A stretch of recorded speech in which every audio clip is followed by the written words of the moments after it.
If you look at the coronation footage, as the king and queen leave the thrones and head for the exit of Westminster Abbey on the coronation Saturday, you'll see that everyone bows and curtsies to the king, and no one moves a limb, a muscle, when Camilla passes. And that was because they were angry with Camilla. Locked out in shame, her secrets exposed, Camilla found herself at the center of a royal disaster caught in a private encounter with a former palace staffer and linked to the disappearance of Diana's priceless heirlooms. Her betrayal was more than personal, it cracked the very heart of the monarchy. King Charles, devastated and enraged, moved without hesitation. The woman he once gave everything for had crossed a line too far. What started as quiet whispers now ended in public exile, and this time the gates would not open again, because Camilla didn't just betray a husband, she betrayed the crown. June 25, 2025, everything changed. While beginning his morning routine at Buckingham Palace with a warm cup of Earl Grey, King Charles opened an anonymous folder buried beneath royal documents. Inside, shocking high-resolution images dated May 11th to 13th showed Camilla wrapped in the arms of another man in a private residence near Windsor. The man was not hidden, it was unmistakably Edward Langley, a longtime palace insider with connections to Camilla going back decades. That retreat she called a wellness break now appeared as something entirely different. The photographs told a new story, shared wine-soft embraces and late-night shadows behind drawn curtains. At first Charles refused to believe it, the timeline didn't add up, but then came confirmation from the palace intelligence branch, a discreet but powerful force within royal security. They verified Edward's identity, matched travel records and aligned entry data. This was not rumor, it was reality printed in black and white, and it was only the beginning. As the investigation unfolded, a deeper truth came to light. Strange overlaps in security logs led to one conclusion: Camilla had accessed the royal heirloom vault on April 22, claiming it was for historical research. That same week she left with a locked trunk never recorded in the artifact registry. The timing was no coincidence. Charles gave a direct order: follow the trunk, follow the man. What came next would shake the monarchy to its core, because this wasn't just an affair, it was something far darker. Camilla had quietly chipped away at the royal legacy, hiding behind love and loyalty, but working for someone else or something more. The crown was under threat, and the danger wore the title of queen consort. As King Charles searched deeper, what he found was not simply emotional betrayal. It was theft cloaked in secrecy, disguised by affection, and aimed at the very soul of the royal family. Love and lies, legacy and loss. Camilla's secret life exposed. A confidential report dated July 1, 2025 confirmed their worst fears. Camilla's access to the vault was never approved. She had bypassed protocol using an outdated override code, one that should have been disabled over a decade ago. And that same day, Diana's iconic caterpillar earrings and the Spencer choker, valued at more than £650,000, disappeared from the official inventory. Review footage from the Clarence House service entrance showed her vehicle waiting for 45 minutes. A mysterious trunk loaded inside never returned its destination, her private suite, the same suite where Edward Langley stayed during that so-called solo retreat. And just like that, the crown faced its deepest betrayal from within. Silent staff grew suspicious, but stayed quiet until Charles himself opened the truth. Their investigation. Private messages recovered from Camilla's encrypted tablet revealed emotionally. The messages told a deeper story. Camilla had been in ongoing private communication with Edward Langley, with phrases like "you always understood me better than he did, and this time it belongs to us." It was no longer just betrayal, it was personal and historical theft, all for a man with no royal standing, no title, and no claim to legacy. The nightmare scenario had arrived. This wasn't a scandal fueled by tabloid talk, this was built on dates, codes, missing artifacts, and cold facts. The royal foundation had been pierced not by a stranger, but by the very woman sworn to protect it. Now King Charles stood at the edge of the greatest test of his reign, torn between heartbreak and duty. As the evidence piled up and betrayal became undeniable, he knew the moment had come, a confrontation that would decide the future of the monarchy. On the evening of July 1, 2025, King Charles III requested a private audience with Camilla inside the Blue Room at Buckingham Palace. The staff were dismissed, the doors locked. What unfolded next was no royal discussion, it was an inquiry driven by betrayal. Charles, with every detail in hand, surveillance images, encrypted emails, security entries, laid them before her. He never raised his voice, never shouted, he simply asked, "Who is he?" But it wasn't just about a lover, it was about the theft of Diana's legacy. Camilla attempted soft excuses, claiming stress, a longtime friend. Charles,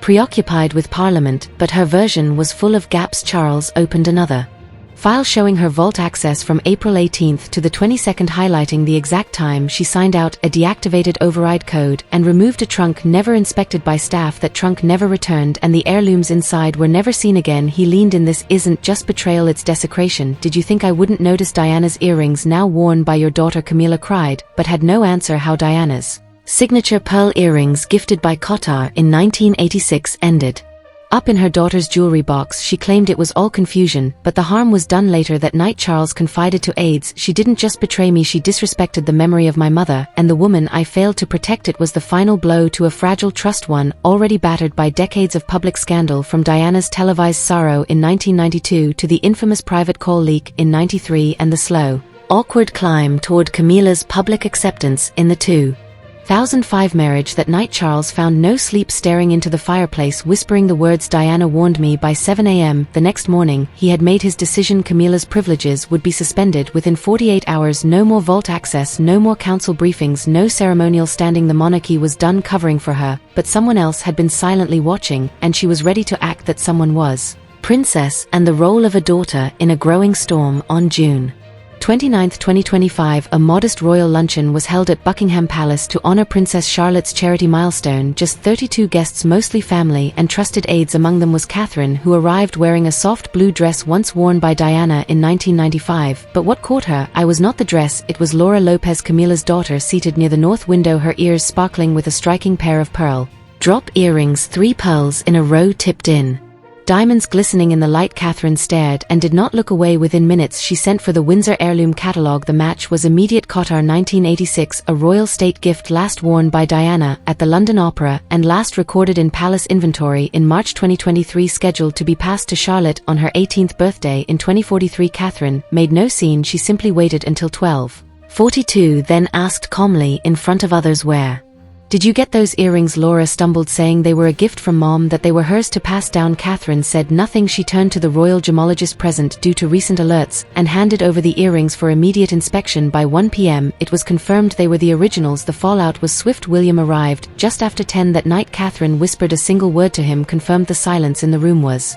loud. Charles, though not in attendance, was informed immediately and called an emergency session with his legal advisors. William would later speak plainly. "She tried to seed her bloodline into a legacy that doesn't belong to her. This isn't inheritance, this is infiltration." For Charles, that moment severed the last emotional thread. Camilla had not only lied, she had twisted royal heritage for personal gain. Diana's earrings, worn by a non-royal descendant, symbolized a betrayal too deep to ignore. What followed inside the stone walls of Clarence House would strip Camilla of more than her titles, it would strip her of any dignity left. On July 3, 2025, a royal council was convened privately, only 5 people in attendance: Charles, William, Catherine, and the constitutional advisor. The atmosphere was cold, focused, final. There would be no press, no cameras, and no statements, only the truth laid bare. Charles placed the evidence on the table: photos, logs, gem reports, and heirloom tracking, and spoke firmly. "This is no longer a family matter. This is a violation of the crown," and sharp and unsparing, gave voice to the pain. "She has used our mother's name, our shared history, and our mourning as currency." William waited until called upon, and then delivered one line: "My mother was erased once, we won't let it happen again." Catherine said nothing, her hands resting on a freshly printed vault inventory. The monarchy had made its judgment. Now it was only a matter of time until the world would know. But her silence carried more weight than any outrage. It was the silence of finality, of calculated resolve. King Charles moved swiftly, and without ceremony. 5 direct orders were issued. Camilla's palace access was revoked effective July 4, 2025. Her communication team reassigned within 2 days. By midnight, all access codes to vaults and records were changed. Her royal security detail was reduced to private escorts. Her title, Queen Consort, would technically remain, but her responsibilities were erased. She was now a hollow figure within the monarchy, not escorted out but locked out entirely. That same evening she received a sealed envelope hand-delivered by Charles' personal courier. Inside, a document bearing the royal seal and 3 handwritten words: "Trust is broken." Staff at Clarence House were discreetly told to initiate relocation steps. By July 5 she would be gone, but the quiet didn't last long. As the sun rose on July 6, the headlines exploded. The palace leak had sparked a media inferno. By 6 a.m. the Times front page lit up like dry leaves in flame. Queen Camilla in secret affair and jewel theft scandal. It wasn't a leak, it was a detonation. Photographs of Camilla with her companion from the Windsor retreat were splashed beside confirmed security logs of her unauthorized vault access,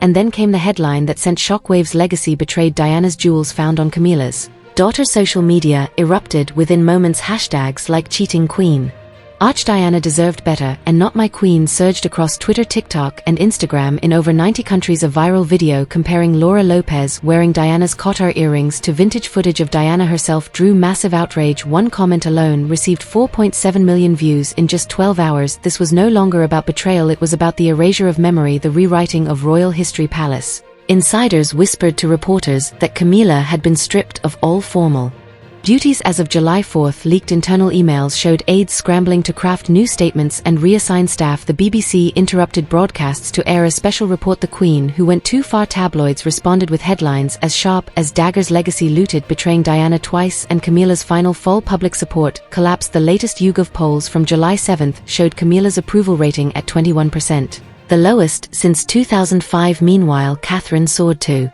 85%, and Princess Charlotte emerged as a new symbol of guarded legacy. For many, it was never just about removing Camilla, it was about defending Diana, correcting the story 20 years too late, but right on time for history. Inside the palace, as news spread like wildfire, King Charles was finalizing one last order: exile, not symbolic, no longer silent, it would be constitutional and permanent. At 8:15 a.m. on July 7, King Charles summoned Sir Giles Norbury, his private secretary, and signed a classified directive downgrading Camilla to non-operational status. It contained 7 mandates under royal seal, removing her from all events, communications, vaults, and ceremonial obligations. She would keep the Queen Consort title for protocol only, but in every meaningful way she was gone that same day. All royal access systems were resecured, biometric and digital codes replaced. By evening, Camilla's aides were removed from Clarence House, and a private car transported her to Ray Mill House in Wiltshire, her personal estate distant from Windsor and far removed from power. She was informed she could not return to any royal grounds without written approval from the king. It was a quiet exile, but absolute witnesses said she sat in silence during the ride, eyes fixed on the window pail, withdrawn. The woman once beside a monarch had become a ghost in the rearview mirror. A former driver said she didn't speak once that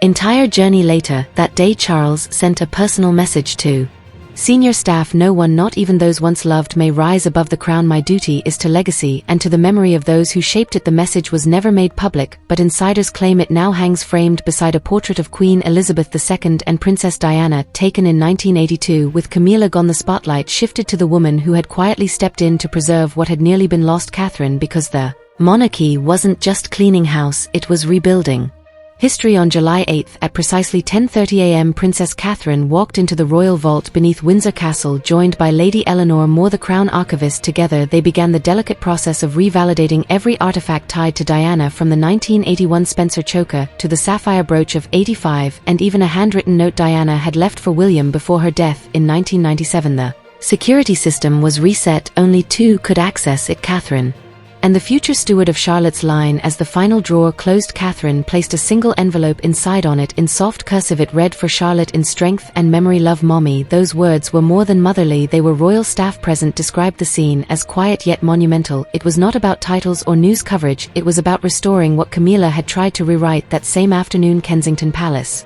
released 2 photographs, one of Catherine before the sealed vault doors and another of Charlotte holding a framed portrait of Diana. The photos went viral, shared over 32 million times in less than 2 days. A new hashtag rose: legacy secured. Lawmakers even suggested a formal event to name Catherine the official guardian of the Royal Archive. Fresh polling from July 9 revealed 85% support for her increased leadership, and 72% now believed she should someday be queen, not merely by marriage, but by national recognition too.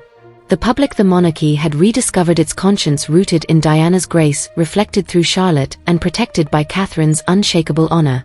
As Catherine quietly sealed the vault, far from the noise, someone else's past was being dragged into the light. Camilla's sins didn't begin in 2025, and the world was about to remember everything she thought had been buried in silence. Camilla's past had returned, not to haunt her, but to bury her. By July 10, the media storm had transformed into a historical reckoning. Headlines once about scandal now read like indictments.